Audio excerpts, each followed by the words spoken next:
আপনারা অনেকে দেখেছেন হয়তো মাননীয় প্রধানমন্ত্রী আশঙ্কা প্রকাশ করে বলেছেন যে আমাদের এই প্রিয় স্বদেশে পার্বত্য অঞ্চল সহ একটা এলাকা নিয়ে একটি খ্রিস্টান দেশ গড়ে তোলবার ষড়যন্ত্র অনেক দূর এগিয়ে গেছে।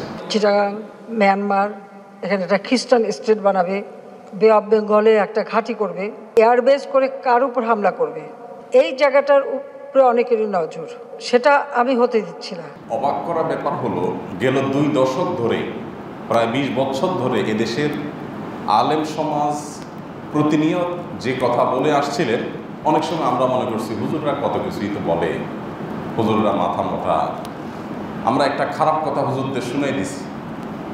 কিন্তু এখন রাষ্ট্রের সর্বোচ্চ জায়গা থেকে সেই একই কথা প্রতিধ্বনিত হলো, আবারও প্রমাণ হলো যে ওলামা একরাম যেগুলো আশঙ্কা করেন একটু পরে হলেও সেটা দেশের মানুষ বুঝতে সক্ষম হন। আমাদের এই দেশ নিয়ে অনেক বেশি আগ্রহ পশ্চিমা পৃথিবীর এমন এমন ব্যক্তিবর্গ এই দেশে আসেন যাদেরকে সরকার দাওয়াত দিয়েও আনতে পারে না। সাধারণ মানুষ বা সাধারণ ব্যক্তি পর্যায়ে বা কোনো প্রাতিষ্ঠানিক পর্যায়ের, বেসরকারি পর্যায়ে তো দূরের কথা, এরকম ব্যক্তিবর্গ এই দেশে নিয়ম করে আসেন। এদেশের কিছু কিছু প্রতিষ্ঠান আছে, একটা স্কুল, একটা কলেজ, একটা ইউনিভার্সিটি উদ্বোধনের জন্য বড় নোবেল বিজয়ীরা এদেশে আসছেন। অন্য কোনো প্রোগ্রামে তাদেরকে আনা যায়নি। ইউরোপ থেকে, আমেরিকা থেকে প্রভাবশালী ব্যক্তিবর্গ আসছে, নর্মালি তাদেরকে আনা যায় না, কিন্তু তারা স্ব-উদ্যোগে স্বপ্রণোদিত হয়ে আসছে। কারণ কি? আমাদের দেশ, এদেশের মাটির নিচে তেল নাই, এদেশে স্বর্ণের খনি নাই। আপনার কঙ্গোতে এবং ওই সমস্ত এলাকাগুলোতে, আফ্রিকার বিভিন্ন দেশে সেখানে খনিজ সম্পদ আছে, সেখানে শান্তিরক্ষা মিশনের নামে সেগুলো লুট করার যে প্রচেষ্টা তাদের আছে, ওপেন সিক্রেট আমরা সবাই জানি। শান্তিরক্ষার নামে মাস্তান ভাড়া করে নিয়ে মাস্তানি করে সেখান থেকে সেগুলো লুট করা যায়, কিন্তু এদেশে তো সেগুলো নাই। এদেশের প্রতি এত আগ্রহ কেন তাদের? কারণ এদেশে তাদের একটা বড় এজেন্ডা আছে। তারা এই এজেন্ডা বাস্তবায়ন করেছে পূর্ব তিমুরে। মাননীয় প্রধানমন্ত্রী পূর্ব তিমুরের কথাটা আলাদা করে বলেছেন। প্রধানমন্ত্রীর জায়গা থেকে আঁচ করতে পেরে বলেছেন, নিশ্চয়ই তার কাছে এই বিষয়গুলো খোলাসা পরিষ্কার। ইন্দোনেশিয়ার পূর্ব তিমুরে আপনারা জানেন যে এরাই একদিন 2 দিনে না, দীর্ঘদিনের পরিকল্পনা করে আস্তে আস্তে আস্তে আস্তে সেখানে একটা খ্রিস্টান অঞ্চল গড়ে তুলেছে। এবং যে ভয়াবহ দাঙ্গা, রক্তক্ষয়ী সংঘর্ষ, খুনাখুনি মুসলিম খ্রিস্টানদের মধ্যে হয়েছে খ্রিস্টানে, সেটা আমরা ভুলে যাই নাই, এখন বেশি দিন আগের কথা না। এবং দক্ষিণ সুদানে একই কাজ করেছে। আমাদের এই প্রিয় স্বদেশেও একই কাজ তারা করতে যাচ্ছে। এই যে কুকি চীনের কথা শুনেন, আমরা অনেকে ধারণা রাখি না এরা কারা, এদের ধর্মীয় বিশ্বাসের দিক থেকে তারা কি করে না করে। গত 8-10 দিনের মধ্যে আমি একবার পার্বত্য অঞ্চলে গিয়েছিলাম, যাওয়ার সুযোগ হয়েছে। তো পার্বত্য অঞ্চলে কিছু এলাকা দেখে ঘুরে কিছু অবজার্ভ করা, এমনি একটু সময় কাটানো ফ্যামিলি সহ চেষ্টা করেছিলাম। কিছু জিনিস আমার পর্যালোচনায়, আমারও পর্যবেক্ষণে কিছু জিনিস পরিষ্কার হয়েছে। আমি আপনাদের সাথে শেয়ার করতে চাই কি চলছে সেখানে। কেন আলেম ওলামারা বিদেশি এনজিওগুলোকে সন্দেহের চোখে দেখে। এখন আমরা গত বেশ অনেক বছর ধরে দেখছি সরকার সবসময় বিদেশি এনজিওগুলোর ব্যাপারে অনেক বেশি সতর্ক। এই বিদেশি এনজিওগুলো তারা কি করে দেশে এসে, তাদের অবদানটা কি? এই দেশকে উন্নত করার পেছনে মূল ভূমিকা যেটা রেখেছে সেটা হলো গার্মেন্ট শিল্প এবং আমাদের প্রবাসী ভাইদের রেমিটেন্স। এর বাইরে বিভিন্ন বিশ্বের বড় বড় সংস্থাগুলো, তাদের লোন, তাদের ঋণ, তাদের অনেক অবদান আছে, সেগুলো অনস্বীকার্য। কিন্তু এই যে এনজিওগুলো বিলিয়ন বিলিয়ন ডলার তারা বাহির থেকে আনছে এই দেশে, কি করে তারা? তাদের কাজগুলো কি? তাদের কাজগুলোর ভিতরে অনেক কাজ তারা করে। মোটা দাগে আমি কয়েকটা আপনাদেরকে দেখাতে চাই। এর ভিতরে একটা হলো তারা প্রচুর পরিমাণে ক্ষুদ্র ঋণ দেয়। তাদের এদেশের কিছু সোল এজেন্ট আছে, এরা এদেশে তাদের বিভিন্ন এজেন্ডা, তাদের বিভিন্ন টার্গেট এটা বাস্তবায়নের জন্য কাজ করে। এবং বিভিন্ন ওয়েবসাইট ঘাঁটলে আপনি তাদের ওয়েবসাইটগুলোতেই তথ্যপত্র পাবেন যে কি পরিমাণ বিলিয়ন ডলার তারা বরাদ্দ পায় এই কাজগুলো করবার জন্য। এই বিদেশি এনজিও এবং তাদের মদতপুষ্ট এদেশীয় যে দালালরা, যারা মীর জাফরের ভূমিকা পালন করছে আজ আমাদের প্রিয় স্বদেশকে তাদের হাতে তুলে দেওয়ার জন্য, এবং এটা যদুমধুর কথা বললে আপনি উড়াই দিতে পারতেন। এটা গুরুত্বপূর্ণ ব্যক্তি, গুরুত্বপূর্ণ জায়গার কথা।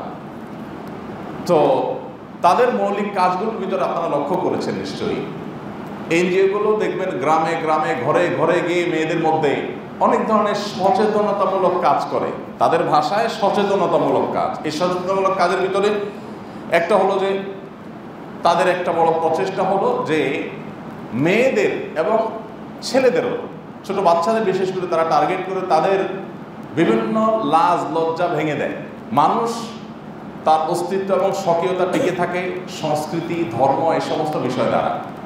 এ অঞ্চলে মানুষের নিজস্ব কিছু সংস্কৃতি আছে, হিন্দু মুসলিম নির্বিশেষে আমাদের এই অঞ্চলের একটা সংস্কৃতি আছে। আবার এ অঞ্চলে মানুষের প্রত্যেক ধর্মের মানুষের যার যার ধর্মীয় বিশ্বাস এবং ধর্মীয় কর্মকাণ্ড তারা পরিচালনা করেন, সেটাও আলাদা আছে। এগুলোর মাধ্যমে কিন্তু আমরা আমাদের স্বকীয়তা ধরে রাখি, আমাদের নিজস্বতা। এটা যখন হারিয়ে যায়, মানুষের শিক্ষা, সংস্কৃতি, ধর্ম এগুলো যখন মানুষ থেকে হারিয়ে যায়, তখন মানুষ নিজের অজান্তে আরেকজনের গোলামে পরিণত হয়, কোনো না কোনো সংস্কৃতি সে ধারণ করে। আপনারা দেখবেন যে গত কয়েক দশকে আমাদের দেশে পশ্চিমা সংস্কৃতির বাম্পার ফলন হয়েছে। টেলিভিশনগুলো খুলবেন, দেখবেন যে সমস্ত নাটক, সমস্ত সিনেমার মূল এবং নির্যাস একটাই, মূল কথা একটাই, সেটা হলো ঘুরে ফিরে তথাকথিত প্রেম। এর বাইরে কিছু আছে? ছোট থাকতে টেলিভিশন তো আমরাও দেখেছি, নাটক সিনেমা তো আমরাও দেখেছি, মাদ্রাসা যখন পড়ি ফাঁকি ঝুঁকি দিয়ে আমরাও তো টেলিভিশন দেখার চেষ্টা করেছি। তখনকার নাটক আর এখনকার নাটকের যে বর্ণনা, যে বিবরণ, দিনভর সেগুলো নিয়ে ফিচার লেখা হয় পত্রিকায়, পত্রিকার পাতা পাতা সেগুলোর বিবরণ আসে, সেগুলোর পর্যালোচনা আসে। এগুলোর মধ্যে পার্থক্য কি? দিনের আলোর মতো পরিষ্কার যে এখন মূলত যা দেখানো হয় তার সব কিছুর মূল ফোকাস হলো একটা জায়গায়, যে সমাজে মানুষের স্বভাবজাত লাজ লজ্জা যেন উঠে যায়। অবৈধ সম্পর্ক, বিবাহ বহির্ভূত সম্পর্ক, হারাম রিলেশন, এটা যেন খুব স্বাভাবিক মনে করে মানুষ। এদেশের সংবিধানে যেটা অবৈধ, এদেশের সকল ধর্মের মানুষ যেটা ধর্মীয় দৃষ্টিকোণ থেকে যেটাকে অবৈধ মনে করে, পাপ মনে করে, ওই পাপ বোধ, ওই অপরাধ বোধ, ওই অবৈধ হওয়ার বোধটুকু যেন উঠে যায় মানুষের চিন্তা থেকে। সমস্ত নাটক, সিনেমা, নোবেল, উপন্যাস সব কিছুতে দেখবেন সেটার একরকমের প্রচেষ্টা চলে। এগুলো কিন্তু বাই প্ল্যান, পরিকল্পনা মাফিক, মানুষের মধ্য থেকে এই লাজ লজ্জা তুলে দেওয়া। একটা সময় আপনারা নিশ্চয়ই খেয়াল করবেন, বৈধ স্বামী স্ত্রী, বিবাহিত স্বামী স্ত্রী, এই পরিচয়টাও প্রথম প্রথম মানুষ দিতে একটু জড়তা বোধ করত, বিশেষ করে গ্রামাঞ্চলে, এমনকি শহরেও ছিল, যে আপনার সাথে উনি কে, অথবা আপনি বিয়ে করেছেন কিনা, একটু লাজুকতার সাথে উত্তর দিত, তাই না? আর এখন বিয়ে তো দূর কি বাত, এখন বুক ফুলিয়ে গর্ব করে বেহায়া এবং নির্লজ্জের মতো বিএফ জিএফ এর পরিচয় দেয় মানুষ। এই জিনিসটা কি একদিনে হয়েছে? হুজুররা কিন্তু বহুদিন আপনাদেরকে বলছে, আপনারা পাত্তা দেন নাই, কানে নেন নাই। এখন নিজের ছেলেটা যখন কোনো একটা মেয়ের সাথে হারাম এবং অবৈধ সম্পর্ক করে বাপমা তুই চলে যা, এবার চোখের পানি টপ টপ করে ফেলেন, আর এসে বলেন হুজুর কোনো তাবিজ কবজ দিলে একটু ফিরে আসার সুযোগ আছে। হ্যাঁ, নিজের মেয়েটা যখন ওই লিটনের হাত ধরে চলে যায় আরেক জায়গায়, এবার এসে বলেন হুজুর একটু কোনো দোয়া দোয়া শিখিয়ে দেন যে মেয়েটা একটু চলে আসবে। কিন্তু সারা জীবন হুজুরদেরকে বলছেন মৌলবীদের মাথা নষ্ট আছে, এরা বেশি বাড়াবাড়ি করে, সব কিছু নিয়ে এরা তেনা পেঁচা করে, শুধু ফতোয়াবাজি করে, এদের আর কোনো কাজ কাম নাই, খাইয়া দেয়। হুজুররা বহু সাবধান করছে আপনাকে, নিজে গর্তে পড়ার আগ পর্যন্ত আমরা টের পাই না, আমাদের হোশ ফিরে আসে না। আমাদের এই অঞ্চলের মানুষের যে স্বভাব লাজুকতা, এটা শুধু মুসলমানদের না, এটা অঞ্চলের হিন্দুদের, এটা অঞ্চলের খ্রিস্টানদের, এই অঞ্চলের বৌদ্ধদের, এই অঞ্চলের সমস্ত মানুষের মধ্যে কম বেশি আছে। হিন্দু মেয়েরাও দেখবেন মাথায় কাপড় দিয়ে চলে দেশে, আছে না? তাদের মধ্যেও অশ্লীলতা, বেহায়াপনা, পশ্চিমাদের মতো খুল্লুম খোলা চলাফেরা করা, এটা এই অঞ্চলের মানুষের কালচার না। প্রত্যেকটা পৃথিবীর প্রতিটা অঞ্চলের মানুষের নিজস্ব কিছু কালচার থাকে। আমাদের এই কালচার আমাদের থেকে আস্তে আস্তে আস্তে আস্তে সরাই দেওয়া হচ্ছে, সে জায়গায় পশ্চিমা কালচারকে রিপ্লেস করা হচ্ছে, আপনারা দেখছেন, এবং দিন দিন সেটা ঘরে ঘরে প্রতিষ্ঠিত হয়ে যাচ্ছে। বিদেশি এনজিওগুলো এবং তাদের মদতপুষ্ট এদেশি দালালেরা, তারা এই জিনিসটাকে ঘরে ঘরে পৌঁছে দিয়েছে। আপনি হয়তো বলবেন ভাই এর সাথে দেশের স্বাধীনতা সার্বভৌমত্বের কি সম্পর্ক? স্বাধীনতা সার্বভৌমত্বের সম্পর্ক অনেক গভীরভাবে জড়িত ভাই। মানুষ ধর্মীয় বিশ্বাস থেকে, নিজের দেশত্ববোধ, দেশীয় সংস্কৃতি, এগুলোর যে এই বিষয়গুলোর যে চেতনা, সেটা থেকে মানুষ নিজের দেশকে ভালোবাসে, দেশ নিয়ে ভাবে, এবং এর বাইরে যখন মানুষ অন্যান্য চিন্তার মধ্যে হারিয়ে যায়, তখন মানুষের নিজস্ব স্বকীয়তা আর থাকে না, হারিয়ে যায়। তখন তাদেরকে শাসন করা নানাভাবে সহজ হয়। এখন আমরা অনেক কিছুকে ভালো মন্দ ডিফাইন করি পশ্চিমাদের দিয়ে, ইউরোপিয়ানদের দিয়ে। আমি একটা কথা প্রায় সবসময় বলি, পশ্চিমারা আমাদের চাইতে জ্ঞানে, বিজ্ঞানে, শিক্ষায়, সংস্কৃতিতে, সংস্কৃতি বলতে আপনার সাংস্কৃতিক ডেভেলপমেন্ট তারা যেটা করতে পারছে, তাদেরটাকে সারা পৃথিবীতে ছড়িয়ে দিতে পেরেছে। সেই জায়গা থেকে অবকাঠামো দিক থেকে, কলকারখানার দিক থেকে, তথ্য প্রযুক্তিতে, আবিষ্কারে, অন্য সব দিক থেকে তারা আমাদের থেকে 1000 বছর এগিয়ে। আমরা তাদের চাইতে ফ্যামিলি ব্যবস্থাপনায়, পারিবারিক বন্ডিংয়ে তাদের চাইতে আমরা 1000 বছর এগিয়ে। ওদের কলকারখানা অনেক মজবুত হতে পারে, ওদের রাস্তাঘাট অনেক সুন্দর হতে পারে, ওদের দালান কোঠা অনেক মজবুত হতে পারে, ওদের জ্ঞান বিজ্ঞানে অনেক এগিয়ে থাকতে পারে, কিন্তু পারিবারিক ব্যবস্থাপনায় ওরা আমাদের চাইতে 1000 বছর পিছিয়ে আছে। আমাদের এখানে এখনো মা বাবার প্রতি সন্তানের যে ভালোবাসা, এটা ওরা স্বপ্নেও ভাবে না, কল্পনা তো দূরের কথা, স্বপ্নেও তারা দেখে না যে মা বাবাকে এত ভালোবাসা যায়, ওরা কল্পনাই করতে পারে না। ক্লাস 6-7 পোলাপান তার তথাকথিত স্বাধীনতা এটা সে ভোগ করে, বাপ মাকে রেখে সে তার মতো করে সে তার মতো কাজ করে, এবং তার দিকে চোখ তুলে কিছু বলার সাহস মা বাপের থাকে না, আইনগতভাবে নিষেধাজ্ঞা আছে। ভাই বোন পরস্পরকে আমাদের এখানে যতটা ফিল করে, ওদের ওখানে কল্পনা করে না।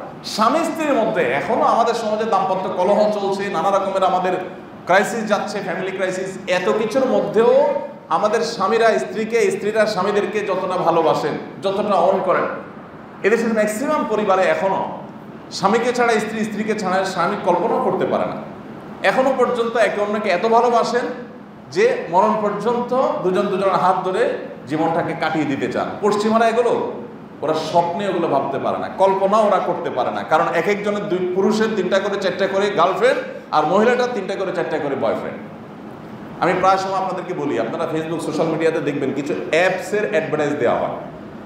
এই অ্যাডভার্টাইজগুলোর মধ্যে একটা অ্যাডভার্টাইজ আপনাদের চোখে পড়ছে নিশ্চয়ই, সেটা হলো যে হয়তো স্বামীটা ঘুমায় আছে বা মহিলাটা ঘুমায় আছে, তার আইফোনটা হাতের মুঠোয় আছে, তো তার সঙ্গী এসে, তার স্বামী বা স্ত্রী তার সঙ্গী তার এসে মোবাইলটা লক খোলার চেষ্টা করে।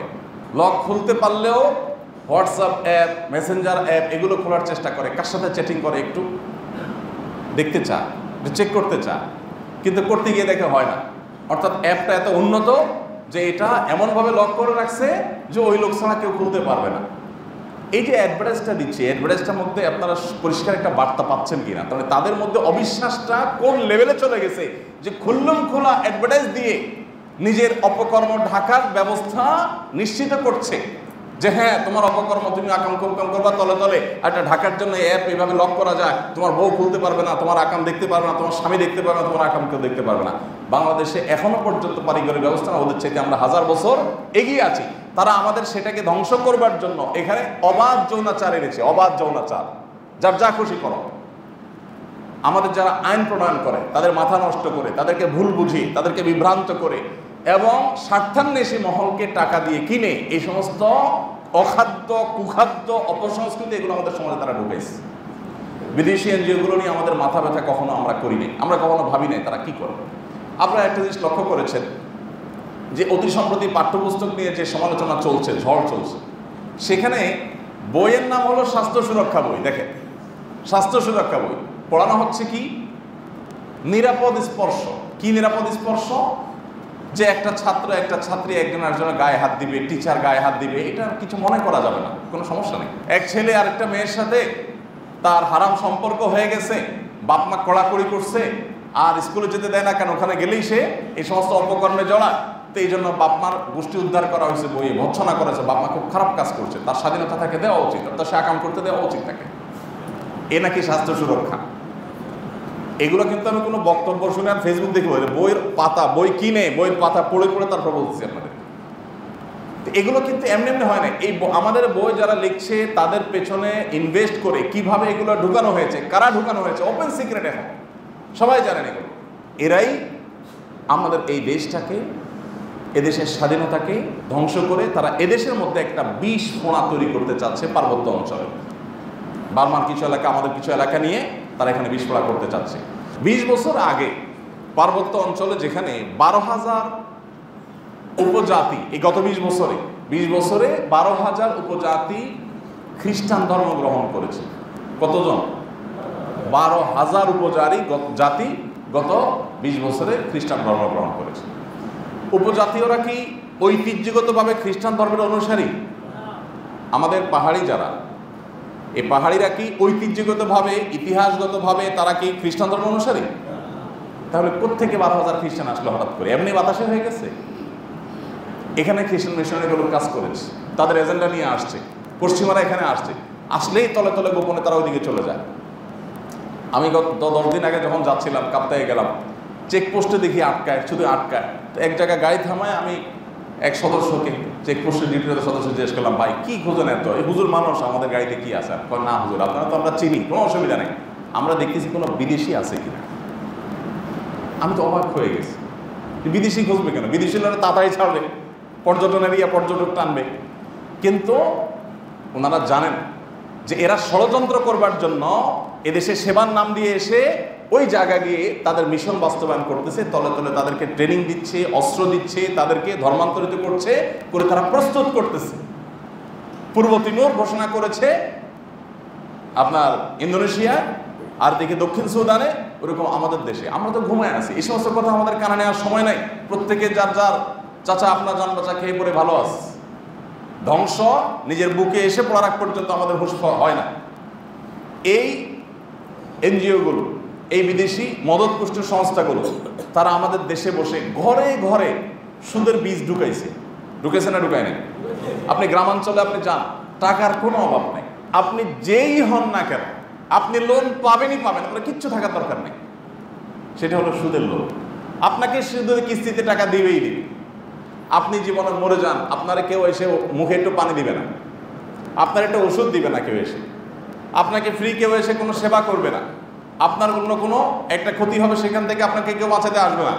সন্ত্রাসী, চাঁদাবাজি, মাস্তানি দ্বারা আপনি শেষ হয়ে যাচ্ছেন, আপনাকে কেউ উদ্ধার করতে আসবে না। কিন্তু আপনি বাড়ি করবেন, গাড়ি করবেন, দোকানদারি করবেন, যেটাই করবেন, আপনাকে সুদি লোন দেওয়ার জন্য তারা এসে হাজির। আপনি না নিলে ফুসলে ফাসলে হয়ে দিবে। গ্রামের খোঁজখবর যারা রাখেন তারা জানেন এই এনজিওগুলো কি চায়, এই সুদের জাল বিছায়া তারা কি করতে চায়। মুসলমানদের ধর্মীয় চেতনা এটা যদি ধ্বংস করে ফেলা যায়, তাহলে মুসলমানদের দখল করা, তাদের উপরে কর্তৃত্ব জাহির করা এবং তাদের এজেন্ডাগুলো বাস্তবায়ন করা অনেক সহজ হবে। এবং সেই কাজটাই তারা কিন্তু করে যাচ্ছে। 20 বছরে যে 12,000 উপজাতি খ্রিস্টান ধর্ম গ্রহণ করেছে, অর্থাৎ খ্রিস্টান ধর্ম প্রচার করে ওখানে খ্রিস্টান রাষ্ট্র বানানোর চক্রান্ত চলছে, এই জিনিসটা বোঝার জন্য আপনার বেশি দূরে যেতে হবে না। আপনি ঢাকায় শুধুমাত্র এমবাসি এরিয়াগুলো, এগুলো বাড়িধারা, ওই সাইডটাতে যদি আপনি যান, আমি প্রায় 1 বছর ছিলাম এই যে জোয়ার সাহারা এলাকাতে। আপনি জোয়ার সাহারা এলাকাতে যদি যান, আপনি দেখবেন যে সেখানে প্রচুর পরিমাণ উপজাতিরা, পাহাড়িরা, তারা বিভিন্ন এমবাসিতে, এমবাসি কর্মকর্তাদের বাসা বাড়িতে, অফিস আদালতে তাদের কাজকাম করে। এই মানুষগুলো কাজকাম করে, এটা তাদের ব্যাপার, তারা করবে, তাদের রাইট আছে, কোনো অসুবিধা নেই। কিন্তু ইন্টারেস্টিং বিষয় হলো, আমি নিজে কাছে থেকে দেখেছি, আমি যে বিল্ডিংয়ে ছিলাম ওই বিল্ডিংয়ে ভাড়া থাকতো তাদের কেউ, ওই এলাকাতে তারা সবচেয়ে বেশি ভাড়া থাকে।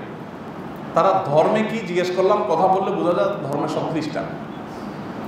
আপনি বেশি না, এই জোয়ারসারা যান, আপনি দেখবেন। তো আমি নিজে একটু বোঝার চেষ্টা করলাম ব্যাপার কি, এত খ্রিস্টান কোথেকে আসবে। বাড়িধারা যে ব্লক এরিয়াতে বিরাট বড় এরিয়া আছে রীতিমতো খ্রিস্টান যারা হয়, ধর্মান্তরিত হয়, তাদেরকে এখানে ফ্ল্যাট দেওয়া, তাদেরকে এখানে আপনার পুনর্বাসন করা, এই কাজগুলো করা হয়। আমাদের সংবিধানে আপনারা জানেন, প্রলোভন দিয়ে ধর্মান্তরিত করা সংবিধানে নিষিদ্ধ লেখা আছে না? এরা তো প্রলোভন দিয়ে ধর্মান্তরিত শুধু করছে না, খুল্লম খোলাভাবে করছে এবং অবলীলায় করে যাচ্ছে। আরো অবাক করা বিষয় হলো, এদের বিরোধিতা করা তো দূরের কথা, আলেম ওলামারা ধর্ম প্রচার করতে গেলে পাহাড়ি এলাকায় তাদেরকে গ্রেফতার করা হয়। আলেম ওলামারা ইসলাম প্রচারের কথা বলে তাদেরকে নানাভাবে হয়রানি করা হয়। প্রশাসনের কিছু অসাধু অফিসারদেরকে তারা টাকা দিয়ে কিনে ফেলেছে, এরা তাদের দোষণ হিসাবে পালন করছে। এরা দেশ বিরোধিতা লিপ্ত, এরা আমাদের স্বাধীনতার সার্বভৌমত্বের বিরোধিতা লিপ্ত কিছু লোক। আর এই বিদেশি এনজিওদের মদতপুষ্ট দেশীয় যে কিছু এনজিও আছে, এদের মধ্যে কিছু এনজিও ওপেন সিক্রেট, আপনারা সবাই জানেন, আমি আর নাম বলে মার্কেটিং করতে চাই না তাদের। তারা আমাদের পাঠ্যপুস্তক থেকে নিয়ে আমাদের সব কিছুতে বিষ ঢুকাচ্ছে। এদের পণ্যগুলো আমরা সকাল বিকাল কিনছি, এমন কিছু না যে তারা করে না। বীজ থেকে নিয়ে সব কিছু তাদের আছে। এটা চেইন, এটা জাল তৈরি করতেছে তারা। ইস্ট ইন্ডিয়া কোম্পানি এদেশে কিসের জন্য আসছিল? ব্যবসার কথা বলে আসছিল। এরপরে তারা এই দেশ দখল করে কত বছর আটকে রাখছে। এই যে 200 বছরের গোলামীর জিঞ্জিরে আমাদেরকে আবদ্ধ করেছে। আসছে কিন্তু খুব সীমিত কিছু মানুষ, অল্প কিছু মানুষ, কয়েক মানুষ আসছে, তারা এসে এই কোটি কোটি মানুষকে গোলাম বানায় রাখছে। এখন তারা আসছে সেবা করার নাম দিয়া, তারা আমাদের সেবা করতে চায়। এই সেবার নাম দিয়ে তারা আমাদের সমাজে বিষ পুশ করে দিচ্ছে। ভাইরা আমার, 2017 আগস্ট মাসে পার্বত্য অঞ্চলে চট্টগ্রামের ওই বেল্টে 365টা গির্জা ছিল। মাত্র 3 বছরের ব্যবধানে 2020-এর আগস্ট মাসে এসে সেখানে গির্জার সংখ্যা দাঁড়িয়েছে 440টা। ব্যাপার কি? এত গির্জা বাড়ছে কারণ যে খ্রিস্টান নতুন নতুন খ্রিস্টান করছে, হাজার হাজার মানুষকে তাদেরকে গির্জা তৈরি করছে। এদেরকে খ্রিস্টান ধর্মে দীক্ষিত করে, তারপর তাদেরকে প্রশিক্ষিত করে, তাদেরকে অস্ত্রশস্ত্র দিয়ে তাদেরকে আলাদা রাষ্ট্র গঠন করার জন্য তারা প্ররোচিত করছে এবং রেডি করছে। ভাইরা আমার, এদের বিরুদ্ধে যদি আমরা এখনো সজাগ না হই, এখনো সতর্ক না হই, তাহলে আমাদের কপালে দুর্গতি ছাড়া কিছু নেই। সময় তো ভাইরা, এরা আমাদের সমাজে কি কি কাজ করছে আমি সে ফিরিস্তি তুলে ধরার সময় আমার হাতে নাই। আরো সংক্ষেপ 2-1টা পয়েন্ট খুব সংক্ষেপ করে বলি। আপনারা জানেন যে আমাদের, যেটা আমি বলছিলাম যে স্বভাবজাত লজ্জা, লাজুকতা, এটাকে নষ্ট করার জন্য তারা নানা রকমের মুখরোচক স্লোগান বের করছে। আমরা অনেকে সেগুলোকে খুব খুশি মনে গ্রহণও করছি। তার ভিতরে একটা হলো যৌন শিক্ষা। আমাদের পাঠ্যপুস্তকে কিন্তু অলরেডি যৌন শিক্ষা, আমাদের মূল কারিকুলাম যৌন শিক্ষা ইনক্লুড। যৌন শিক্ষা দেওয়ার গুরুত্ব বোঝাচ্ছে, মনে করতেছে না পরিণত বয়স হলে মেয়ে তার যৌন শিক্ষা তার পাওয়া উচিত, মাসিক এটা লুকানোর কিচ্ছু নাই, তারপরে যাইয়া প্যাড কিনতে হবে, এটা এত লুকোচাপা করে কেনার কিচ্ছু নাই, এগুলো খুল্লম খোলা কিনতে হবে, বলতে হবে, কিনতে হবে। এটার নাম দিয়েছে ট্যাবু ভাঙতে হবে। আচ্ছা, মানুষের বিশেষ করে বাচ্চাদের সহজাত যে লাজুকতা, সহজাত যে স্বভাবজাত যে লজ্জাশীলতা, এটা কি ভালো না খারাপ? এই লজ্জাশীলতা যদি চলে যায় তাতে মানুষের ভালো কিছু হবে না খারাপ কিছু হবে? দেখুন, আমাদের সন্তানরা, প্রত্যেকটা সন্তান, ছেলে হোক আর মেয়ে হোক, যৌনতা সংশ্লিষ্ট যে সমস্ত বিষয়গুলো সম্পর্কে তাদের সচেতন হওয়া দরকার, এগুলো পারিবারিকভাবে মা বাবা তাদের মতো করে বাচ্চাদেরকে শেখাবেন। এটাই আবহমানকাল থেকে, পৃথিবীর জন্ম থেকে এই পর্যন্ত একটাই সিস্টেম চলে আসছে, মানব সভ্যতা এই সিস্টেমেই চলে আসছে এই পর্যন্ত। বাট এরা নতুন করে চালু করছে কি না, এই সমস্ত এত লুকোচাপার কিছু না, একেবারে খুল্লম খোলা স্কুলে শিখে ফেলতে হবে যে মাসিক হয় মেয়েদের এই বয়সে। এই ছেলেরা, তোমরা জানো তোমার আপুর, তোমার মেয়ে বোনের কিন্তু মাসিক হয়, মাসিক হলে কি হয় জানো, প্যাড কি হয়, আপনারা জানেন? এগুলো এই খুল্লম খোলা শিখাচ্ছে তারা, এবং গ্রামে গ্রামে গিয়ে মহিলাদেরকে ডেকে ডেকে বৈঠক করে করে তারা এগুলো শিখাচ্ছে। এদেরকে দৌড়ানোর সময় কি এখনো আসে নাই আমাদের দেশে? আমি গত 2 দিন আগে দেখলাম ইংল্যান্ডের একজন দায়িত্বশীল মন্ত্রী, ইংল্যান্ডের মতো দেশের দায়িত্বশীল মন্ত্রী বলছেন যে বাচ্চাদেরকে যৌন শিক্ষা দেওয়া এটা ধ্বংসের নামান্তর। তাদেরকে যৌন শিক্ষা দিয়ে, তাদের যৌন সুরসুরি দিয়ে, তাদের স্বভাবজাত লজ্জা ভেঙে দিয়ে তাদেরকে আমরা নষ্টামের পথে নিয়ে গেছি। আপনারা জানেন উন্নত দেশগুলোতে স্কুলে বাচ্চাদের মধ্যে অবাধ যৌনাচার এটা অহরহ হয়, অহরহ। কোনোভাবে তার নিয়ন্ত্রণ, কারণ হচ্ছে বাচ্চাদের স্বভাবজাত লজ্জা ভেঙে ফেলছে। তো লজ্জা ভেঙে ফেলার ভিতরে কোনো কল্যাণ নিহিত থাকতে পারে না, কিন্তু এরা একটা করছে, বলতেছে যৌন শিক্ষা দিতে হবে, এবং সেটা আমাদের মূল কারিকুলামে, জাতীয় কারিকুলামে তারা ঢুকে ফেলছে। ভাইরা আমার, ঠিক একইভাবে আপনারা যেটা বলছিলাম প্যাডের কথা, ট্যাবু ভাঙার নাম দিয়া যে মাসিক নিয়ে লুকোছাপার কিছু না, এখন দেখবেন টেলিভিশন প্রোগ্রাম হয়, খুললাম খোলা ডাইরেক্ট, এগুলো আলাপ ছালাপ হয়, এবং এগুলো প্রতিষ্ঠা করা তাদের উদ্দেশ্য। তারা কিন্তু আপনার প্যাড সম্পর্কে, মেয়েরা মাসিক হলে প্যাড কিনবে, দোকানদারের কাছে যায় গোপনে বলে কোনো রকম কিনে নিয়ে চলে আসে। কারণ এই সংশ্লিষ্ট আরও বিভিন্ন বিষয় আছে, আমি সেগুলোর নাম মুখে আর নিলাম না। এগুলা যার যার মতো কিনে মানুষ লুকোছাপা করে নিয়ে আসে। এরা প্রচারণা করে না, কেন লুকোছাপা করতে হবে, খোল্লম খোলা করতে হবে। আপনারা অবাক হবেন, এই দুষ্ট চক্র, এই এনজিওগুলো একবারে এদের নেতৃত্বে যারা আছে, সেই প্রতিষ্ঠান রীতিমতো শেখায় যে মেয়েদের মাসিক হলে তাদের প্যাড লাগবে। এই কথা ভাইকেও না, ডাইরেক্ট বাপকে যায় বলতে হবে, মার কাছে না। কারণ লজ্জা কিসের, এটা ভাঙতে হবে, এটা ট্যাবু। আমরা মনে করতেছি বাহ আধুনিক, তো নতুন কিছু হইলে বাঙালি আমরা বড় হুজুগে হয়ে মাতাল হয়ে পড়ি, আমরা ওটা পিছনে অনেক সময় ঝাঁপ দিয়ে পড়ি। ভাইরা আমার, এরা আমাদের এই দেশকে, এদেশের মানুষকে সুদের জালের মধ্যে আটকে ফেলেছে। তারা আমাদের এই দেশে স্বভাবজাত লাজুকতা, লজ্জাশীলতা ধ্বংস করে ফেলেছে। আজকে যে আমরা উচ্ছৃঙ্খল যুব সমাজ, তরুণ কিশোরদের একটা অংশ দেখতে পাই, এটা তাদেরই ফসল। তারা নাটক সিনেমার মাধ্যমে অবাধ যৌনাচার, বিবাহিত সম্পর্ককে নর্মালাইজেশন করে ফেলছে। তারা আমাদের সমাজে যত রকমের অনাচার আছে এগুলো সব আমদানি করেছে। সর্বশেষ আপনারা দেখতে পেয়েছেন যে ট্রান্সজেন্ডার শব্দের মায়ের পেছে তারা সমকামিতাকে প্রতিষ্ঠা করেছে। কিভাবে প্রতিষ্ঠা করেছে আপনারা অবাক হয়ে যাবেন। প্রচুর পরিমাণ ড্রপ সেন্টার তারা করেছে।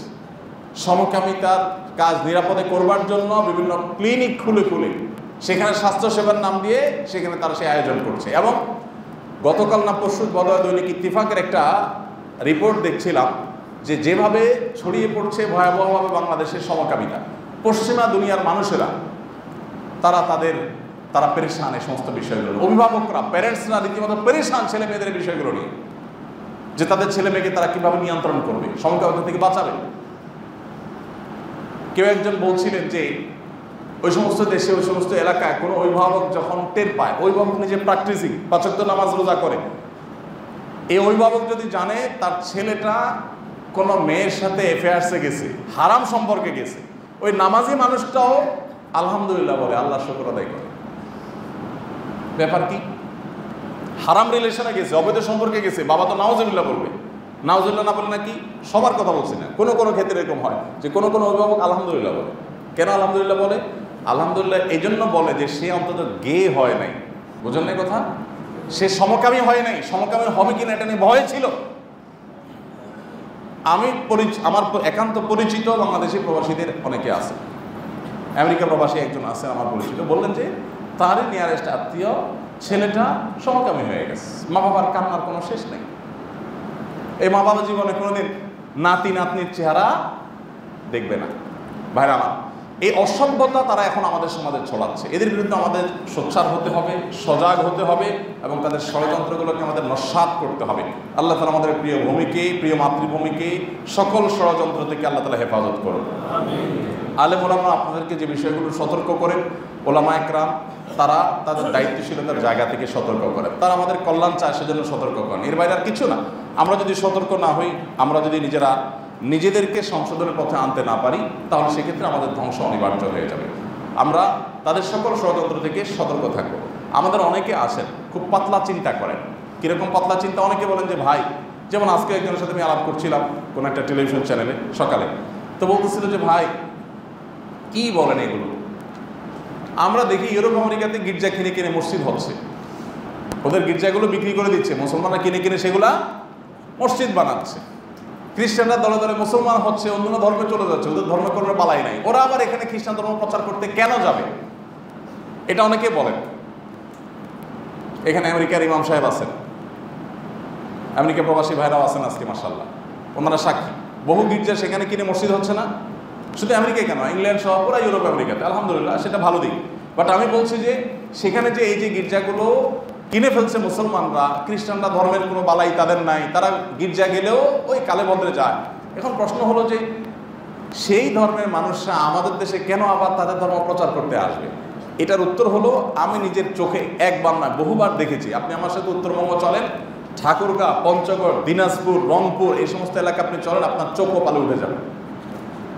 এমন এমন খ্রিস্টান পাদ্রীরা আছে যারা ইউরোপ আমেরিকা থেকে আসছে, 20 বছর, 30 বছর, 40 বছর হয়েছে, তারা এদেশেই থাকছে এবং তারা এদেশে নানা রকমের কাজ করছে।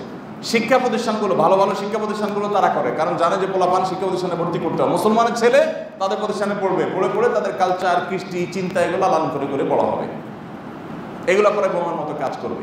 এরা তারা ঘরে ঘরে করছে। এখন পার্বত্য অঞ্চলে তারা খ্রিস্টান ধর্ম ছড়িয়ে দিয়ে তারা কি লাভ করতে চায়? তাদের তো ধর্মের তেমন কোনো বালাই নাই, আগ্রহ নাই। এর উত্তর হলো, তারা তো আসলে ধর্মীয় প্রচারের জন্য এটা করছে না, ধর্মটাকে অস্ত্র হিসেবে ব্যবহার করছে। কারণ জানে ধর্মীয় চেতনা, ধর্মীয় আদর্শ এটা মানুষকে জীবন দিতে উদ্বুদ্ধ করে। অন্য কোনো কিছুতে মানুষ এতটা জীবন বাজি রাখতে উৎসাহ বোধ করে না যতটা ধর্মীয় চেতনা থেকে করে। এই জন্য খ্রিস্টান ধর্ম গ্রহণ করলে তাদের সাথে একটা রিলেশন তৈরি হবে, তারা তাদের কমান্ড মানবে, তারা তাদের কথা শুনবে, খ্রিস্টান ধর্মের কথা বলে তাদেরকে যুদ্ধে পরিচালিত করবে। আজকে যে কুকি চেনের কথা আমরা শুনছি, আমি নিজেও জানতাম না যে এদের ধর্মীয় বিশ্বাসের জায়গা থেকে এরা কোন বিশ্বাস লালন করে। আমি মনে করতাম বৌদ্ধ, পাহাড়িদের মধ্যে যেটা নর্মালি হয়, কিন্তু অবাক হলাম যে না, তারা খ্রিস্টান ধর্ম অনুসরণ করে। এর মানে কি দাঁড়ালো? এর মানে হলো যে খ্রিস্টান ধর্মটাকে শুধু অস্ত্র হিসেবে ব্যবহার করছে। এখানে ধর্ম ইস্যু না, ইস্যু হলো দখল। ইচ্ছে হলো তো রামরাজত্ব কায়েম করা, ইচ্ছে হলো এখানে একটা রাষ্ট্র গঠন করা, ইচ্ছে হলো আমাদের স্বাধীনতা নষ্ট করা। অতএব এই বিদেশি এনজিওগুলো আপনাদেরকে যদি কিছু দেয়, মুখরোচক, ওইটাকে আপনারা গ্রহণ করবেন না, আল্লাহর রাস্তায় ভাববেন, বিবেচনা করবেন, পর্যালোচনা করবেন ভালো মন্দ, তারপর সেটা গ্রহণ না করার সিদ্ধান্ত গ্রহণ করবেন। আল্লাহ রাব্বুল আলামিন এদের সকল ষড়যন্ত্র থেকে আল্লাহ তাআলা আমাদের প্রিয় মাতৃভূমিকে হেফাজত করুন। আমরা যদি তাদের এই ষড়যন্ত্র সম্পর্কে আঁচ করতে না পারি, এবং যদি আমরা আমাদের করণীয় ঠিক করতে না পারি, আমরা যদি সতর্ক এবং সাবধান না হই, তাহলে ধ্বংস অনিবার্য হয়ে যাবে।